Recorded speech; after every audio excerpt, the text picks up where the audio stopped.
नमस्कार. सुंदर कथांच्या या चॅनलमध्ये तुम्हा सर्वांचे पुन्हा एकदा स्वागत. आजची कथा देवयानी, लेखिका सविता किरनाळे. बाबा, आता मी तुझा काही बहाणा ऐकणार नाही. मला सांगच, तू माझे नाव इतके ओल्ड फॅशन्ड का ठेवले? 13 वर्षाची देवयानी रोहनवर म्हणजे तिच्या बाबावर रागावली होती. अरे, काय झालं माझ्या पिल्लाला? क्यों आज गुस्सा 7वें आसमान पर है? हातातलं काम टाकून रोहन मुलीजवळ आला. ती आध्या मला स्कूलमध्ये चिडवत होती. इसको मम्मी नहीं है और नाम भी देखो कितना पुराना वाला है. देवयानी तो मेरे नानी का नाम है. सांगता सांगता देवयानीचे डोळे भरून आले. अगं ए वेडू, रडू नको ना प्लीज, नाहीतर बाबा पण रडेल बघ. रोहनने जवळ घेऊन तिला थोपटले. तुला ऐकायचे आहे ना तुझ्या नावाबद्दल? मग ऐक. मी जेव्हा 29 वर्षाचा होतो तेव्हा नोकरीला वाशीला जायचो मुलुंडवरून. एक दिवस ठाण्याला ट्रेन सुटतच होती तेव्हा धावत पळत एक मुलगी आमच्या डब्यात चढली. पडणारच होती खाली. मी डोअरलाच उभा होतो म्हणून पटकन हात धरून वर खेचलं तिला. थँक्यू बोलून ती आत शिरली आणि बाजूलाच उभी राहिली. वाशी स्टेशन येताच बॅगमधला स्कार्फ काढून तो डोक्याला बांधताना बॅगमधून तिचा पाऊच खाली पडला. तो उचलून तिला देईपर्यंत निघूनही गेली ती. वाव, ती माझी मम्मी असेल ना? How romantic. ए रोमॅन्टिकची बच्ची, नीट ऐक पुढे. मी तो पाऊच उघडून पाहिला तर आत ट्रेनचा पास, कंपनीचे ID कार्ड आणि तिचे पॅन कार्ड होते. त्यावरून मला कळले तिचे नाव दर्शना होते. संध्याकाळी कंपनीच्या नंबरवर फोन करून मी तिच्या घरचा फोन नंबर घेतला. रात्री घरी येऊन तिला फोन लावला आणि तिचा पाऊच मला मिळाल्याचे कळवले. तिला खूप आनंद झाला कारण तो पाऊच तिच्यासाठी खूप महत्त्वाचा होता. त्यात महत्त्वाची कागदपत्र होती ना.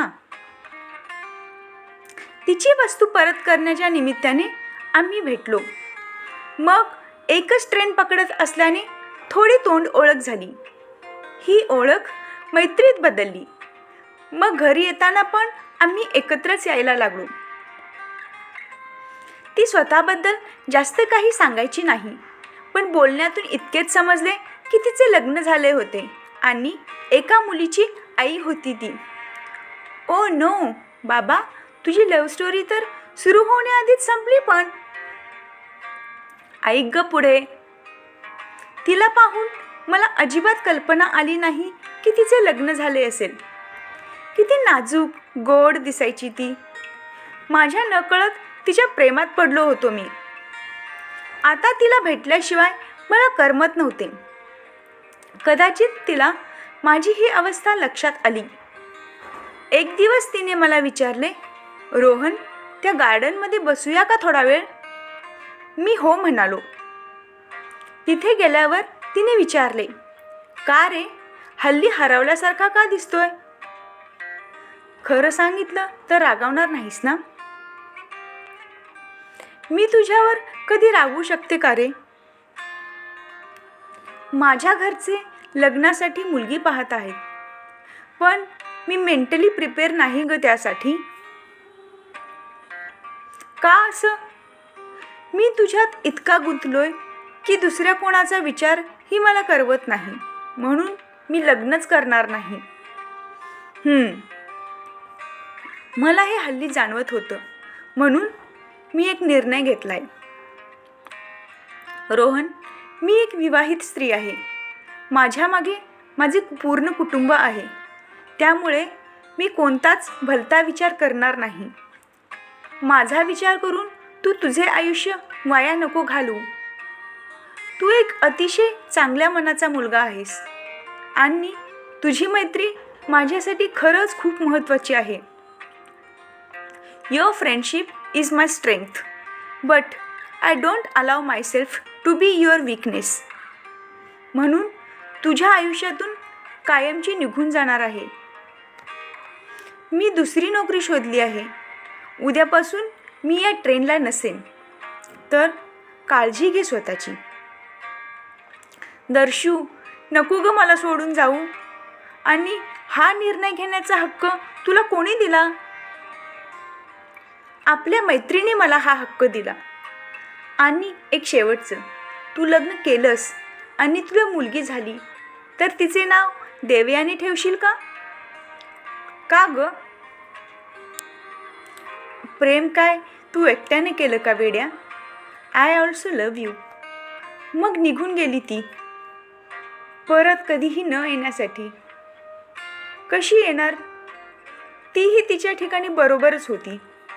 ती गेली, पण आजही स्टेशनवर ट्रेन पकडताना वाटतं कुठून तरी ती धावत येईल सुटणारी ट्रेन पकडायला.